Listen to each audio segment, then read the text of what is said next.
So our next session is going to look not at survivors, not at individuals, but at systems and how we change systems so that women and other minorities, woman isn't a minority, of course, but that we get fair representation for all communities, women and people of color.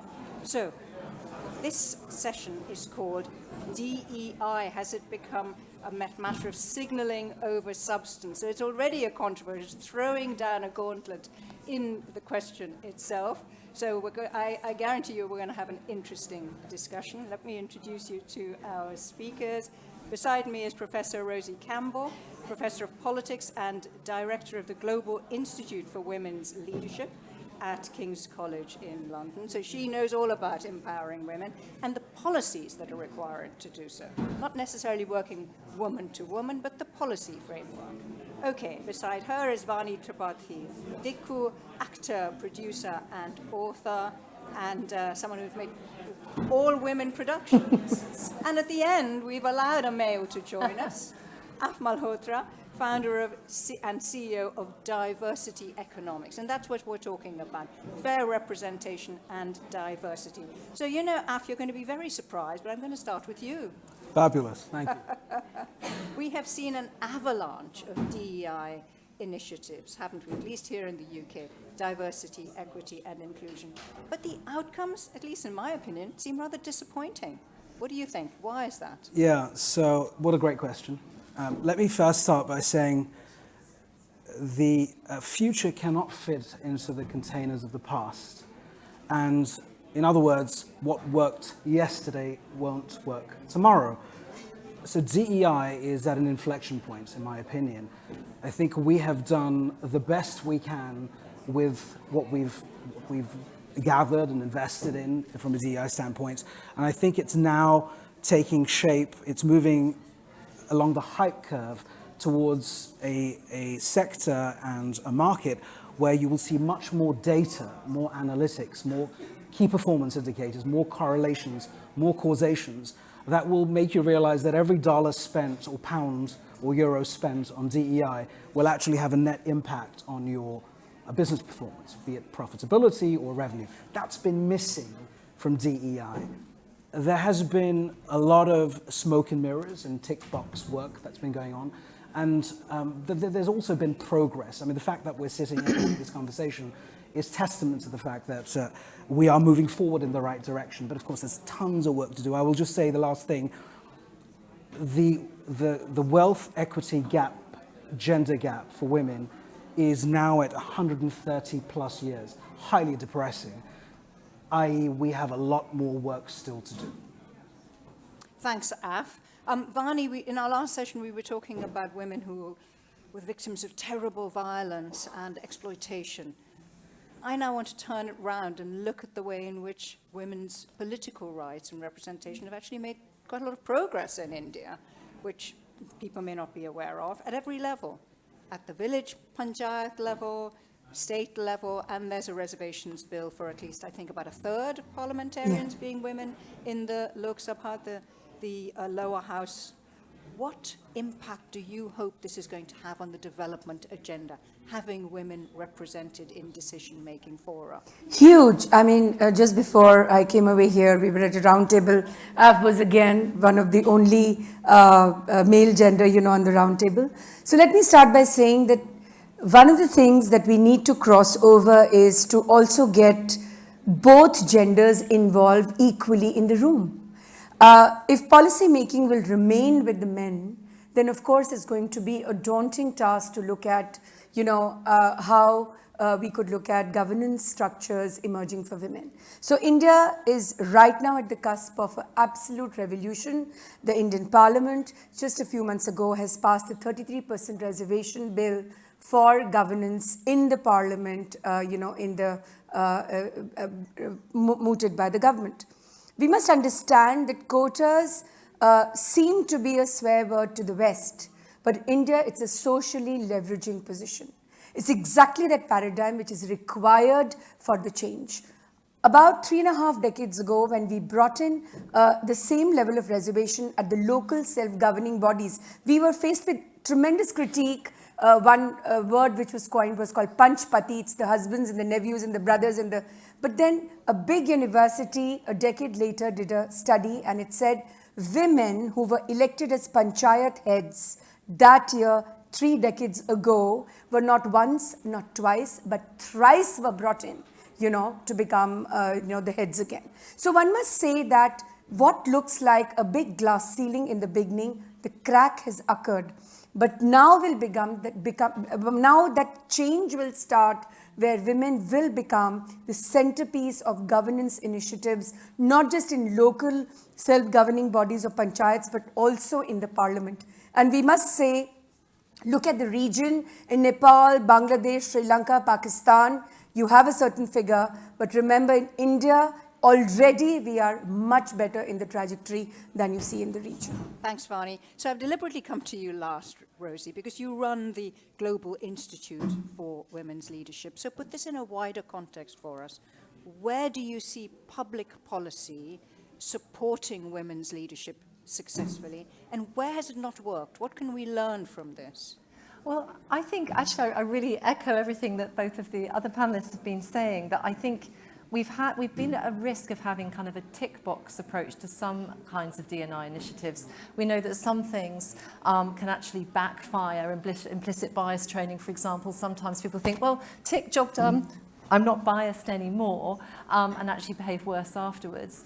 And I'm actually of the belief that better policies that are more inclusive and meritocratic, the research would suggest that actually you promote more women if you have a more meritocratic process. So actually it's about creating more transparent processes, more equitable processes, be that in politics or in business. Because that's not how it's viewed, is it? It's viewed, DEI policies are viewed as being the opposite of meritocratic. And I think so how do you bring the two together? Again, I think this picks up on the 2 point about men's role in this conversation. And I think it's tragic that we've got to a point where many men who are of a younger generation, we did some polling, global polling for International Women's Day this year, that showed in many countries around the world, young men are actually more hostile to gender equality than older men, which is the opposite of the historic trend. And I think it's because they see themselves as victims. I think we haven't included in the conversation that actually gender equality is about giving women empowerment economically, but it's also about giving men empowerment in terms of their social life, in terms of family life, and we haven't had that conversation. You're nodding. Yeah, one of the things, I just wanted to come in with the point, one of the most important things here is this concept of courageous conversations. I think until you get to a point where, like I'm the only man on this panel and I was at the other session, and we started to talk about the fact that if you imagine that that is the dominant group for a moment, and then there is a non-dominant group, if you are to change the minds and influence that group, the dominant group, you have to bring them into the conversation. And the conversations need to be frank and straight talking. If we are hiding behind veils and facades, we're just not going to be able to be our authentic self. So what needs to be said that is not being said? I think just the fact that we can be open about our views and our opinions. And by the way, when someone is ignorant, accidentally, or says the wrong thing, you cannot lambast them and destroy them in that conversation and say, oh my God, how dare you say these things? Because of course, that's no longer a safe zone that puts them on the back foot, and they don't ever come back to that conversation. So that's truly important, by the way, before we get to policy. I'm sure you agree. Nina, one of the most important things is that these are not tick boxes on a piece of paper. Inclusivity is an emotion. Look at the creative industries, around the world. When content is created today, so many more women. I'll tell you, as a producer, just a decade ago, if there was a woman protagonist for a film, it wouldn't get funding. And that's exactly what we were talking about in the round table. So these roles are also going to change with the emotive realities around it. These are not just data specifics. These are not data analytics, Nina. These are things that we feel. If I feel that you have to be included in a conversation with me, then I have to have that relationship and that collaboration with you. Otherwise, it's all paper, it's all statistics, it's all data. It's all going to be theories and theories that have been written for decades, in books. Let us remember each election whatever part of the world it may be, it's an emotion towards something and an emotion against someone. So similarly, if governance can be that, inclusivity and equity is also about the same, which is the emotion. We have to remember that we are humans. We are not just algorithms. We've started to believe that we are algorithms. We may look like we are in an algorithm-driven world, but we are humans with emotions and feelings towards each other. And yes, when you feel, you see it. But Professor Rosie is an academic. Okay, so she is looking at this area from the point of view of an analytical framework, I presume. What are the learnings from your work about what roads work, what don't work, which countries have made progress and which have not?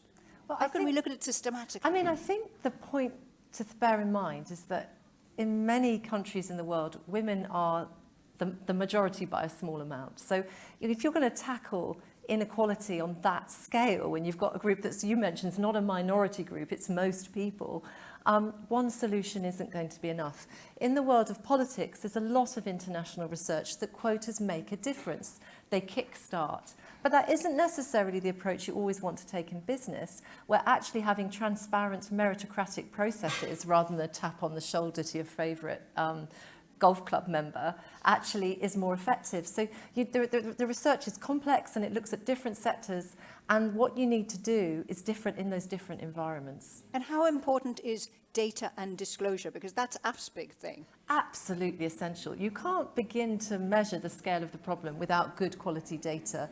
So you absolutely, whether that's in business about actually, are you promoting people who are performing the best? Have you got good data around that? Because if you are, you often find that women get promoted. What happens is if it's just about some kind of untapped, unmeasured charisma, suddenly seem to get more men getting promoted. But if you have multiple metrics of performance, then women do really well. And is the data available, or are we having to create the body of data, the evidence, as it were? Yeah, it's a great question. You'd be shocked. Publicly available data is in a great place, actually, but it's dispersed, it's unstructured, as we call it. So DEI reports and strategies, ESG reports and strategies, and any publicly available filings, mostly for listed companies, there are about 16,000 listed companies in the world, and they're not mandated to do it today, but they will be, because this, by the way, this is a $10 billion industry. It's a $10 billion industry, according to McKinsey and World Economic Forum, expected to be a $30 billion industry. So there's money going into this. Vendors and suppliers will be born out of this industry. Today, what we're doing in my business, we're using AI, of course, because it's a brilliant thing, and we're collecting all of this in a super brain and trying to do analytics on it to look for correlations and causations, like I said earlier.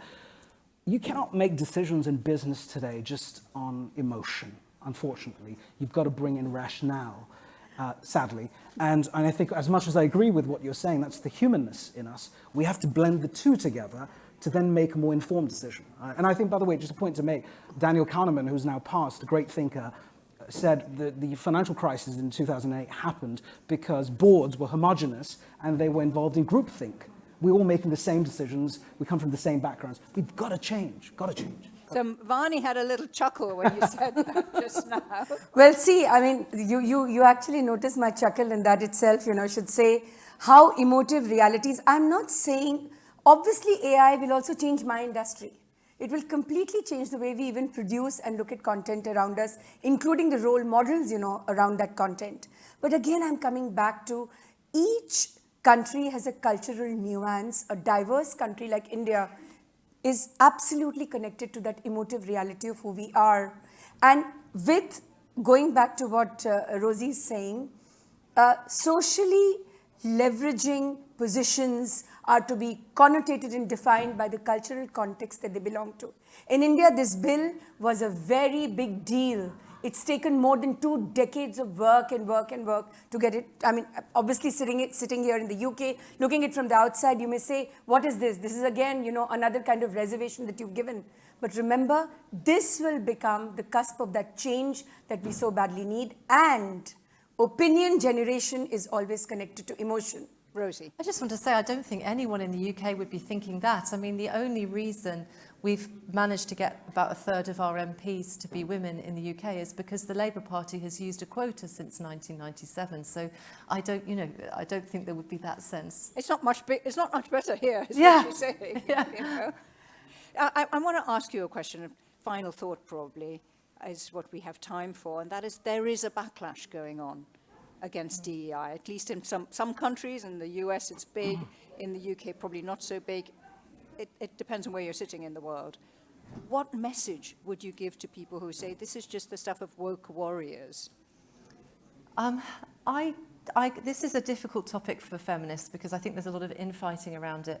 But I think that's been the problem. We've been being too busy arguing with ourselves. In the UK, young men are now the minority of university students. They are more likely to commit suicide.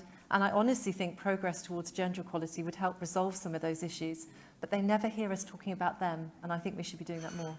So men have to be brought into the conversation. Indeed. Right. I'm sure you would agree with that, Av. Yeah, hype versus reality is what I would say. There is this fantastic hype curve, the hype cycle, and when you take any technology or anything, any trend that's rising right to the top, you're at the peak of inflated expectations. DEI has been there for a little bit for the last few years. And then what comes after that is a trough of disillusionment. But it's not the end. You come through it and you come to a plateau of productivity. I think DEI is at the trough of disillusionment because the hype's sort of waning a little bit, but it'll come back out of it into this new plateau of productivity because of what I said earlier. It needs to mesh into and re-architect into something that's emotion-based and rationale-based. That's the first thing. The other point I will make is just to cut through the hype. There was a State of Diversity report released in the last couple of weeks, 2024, that polled employees or potential employees, talents trying to join an organization. 90% of people joining organizations today believe that DEI commitments are critical to their decision, even when the salaries are the same in two organizations. So if an organization is more committed to DEI and it's clear, they will join that organization versus the one that isn't. So we have to, again, look at the data of the lived experiences and the people who are joining companies to know whether this is just more media hype or actually is that what the market and the employees are saying. I believe DEI is going to thrive. It might be called something different, by the way, depending on where politics Needs a takes us. rebrand, maybe. Needs a rebrand, perhaps. Yeah. Vani, I want to ask you a personal question now. We've been talking a lot about policy and this and that, but you actually stuck your neck out and did an all-women production, didn't you? I did, and a lot of people critiqued me saying she's doing it for the eyeballs. I wasn't. I do believe that there is a sisterhood which emerges when you work with women and co-writers. Also, traditional roles of editors and DOPs being women has been constantly been a matter of argument. But let me say, today I have more and more men in the Indian film industry. I don't like the word Bollywood, that's another question to be answered later. But more and more men who are sensitive in the storytelling as far as women and their roles is concerned. But still, it's a long way ahead, Vani, thank you so very much. I'm very, very glad that you ended on that note. In fact, a thank you to all of you, Professor Rosie Campbell, Vani Tripathi, and Af Malhotra. Thank you. And our day is almost done, but shall we stand up and give them a round of applause and have a photo op?